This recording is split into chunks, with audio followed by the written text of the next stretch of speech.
જય જવાન જય કિસાન ખેડૂત મિત્રો, અત્યારે હું આપણે કંથારિયા ગામ છે ત્યાં આવી ગયો છું. બે કંથારિયા ગામ છે, એક કોળી કંથારિયા અને એક બાજુમાં પણ બીજું કંથારિયા છે.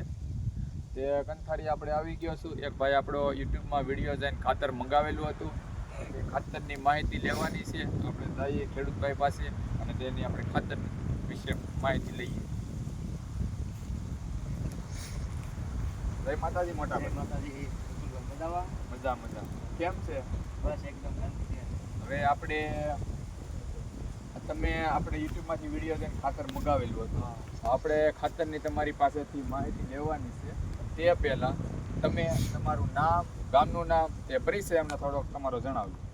મારું નામ લાલજીભાઈ મોહનભાઈ બાંભણિયા છે, ગામ કોળી કંથારિયા છે. અને આ ખાતર મેં આ ડુંગળીમાં વાપરેલું છે. તમે જોઈ શકો છો કે આ ખાતર નાખ્યો છે જે અઠવાડિયું થયો છે સમય. આ બકુલભાઈનો વિડીયો જોઈને મેં ખાતર મગાવ્યું હતું અને 2 થેલી મેં હમણાં અઠવાડિયા પહેલાં નાખેલું છે. હવે તમે ખાતર આપણું નાખેલું છે ને મેં ત્યારે તમને ફોનમાં બધું સમજાવેલું હતું. આપણે રિઝલ્ટ કેટલા દિવસનું તમને કીધું હતું? 15 દિવસે રિઝલ્ટ મળશે એવું કીધું હતું. ને તમને કેટલા દિવસમાં રિઝલ્ટ જોવા મળ્યું? અઠવાડિયામાં ખાતર નાખ્યા પછી 2 પાણી પાયા એટલે રિઝલ્ટ મને પહેલા પાણી જ રિઝલ્ટ મળી ગયું હતું. હજી કાલ મેં બીજું પાણી પાયું છે પણ રિઝલ્ટ પરફેક્ટ મળ્યું છે. અને હવે જ્યારે તમે પહેલા કયું ખાતર ઉપયોગ કરતા? પહેલા તો આ 20-20-0-13 ને 12-32-16 પાયામાં નાખ્યું હતું. અને પછી 20-20-0-13 એક વખત નાખ્યું. હવે આપણે ઈ ખાતર ને આપણા ખાતરનું તમને આમ તફાવત કેવો જોવા મળ્યો? જેમ કે ભાવતાલમાં કેવો તફાવત જોવા મળ્યો, રિઝલ્ટમાં કેવો મળ્યો, એ પણ અમને જણાવજો ને. ભાવતાલ તો મને 900 રૂપિયામાં થેલી મળી છે. અને ભાવમાં સસ્તું છે ને રિઝલ્ટ એકદમ સરખું છે. કારણ કે જે રાસાયણિક ખાતર આપણે વાપરીએ ને તો એ ખેતીમાં જોઈએ ને તો 2-3 પાણી ફરે પછી ઓગળે છે. પણ આ પહેલા પાણી જ મારું ખાતર બધું ઓગળી ગયું હતું અને લાગવાનું શરૂઆત થઈ ગઈ. એવું છે.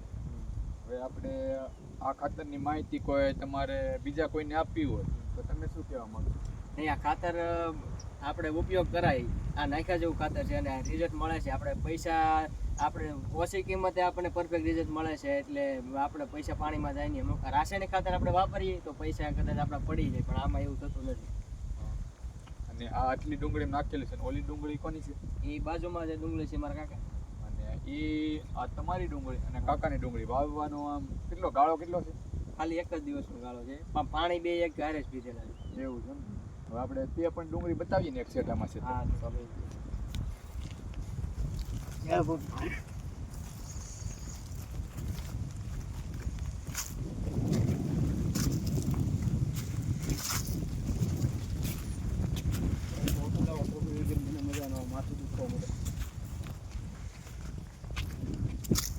આ ડુંગળીમાં નાખેલું નથી ને આ ડુંગળીમાં નથી નાખેલું, આ ડુંગળીમાં નાખેલું છે.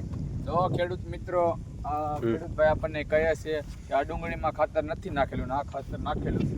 બેમાં તફાવત તમને શું જોવા મળ્યો?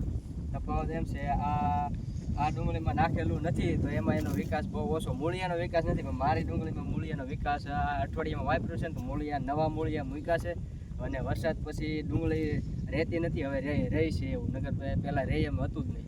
તમે એમ કહેતા પીળું થઈ ગયું છે ને પહેલાંનો ફોટો અમને બતાવ્યો, અત્યારે આમ તમને કેમ જોવા? અત્યારે ઘણો ફેર પડી ગયો છે. પહેલાં તો એમ હતું કે ભાઈ હાવ પીળી પડી ગઈ છે, રહેશે નહીં, પણ હવે એમ કંઈક જોવા એવી થઈ છે, લીલે કલરમાં આવી ગઈ છે. એવું છે.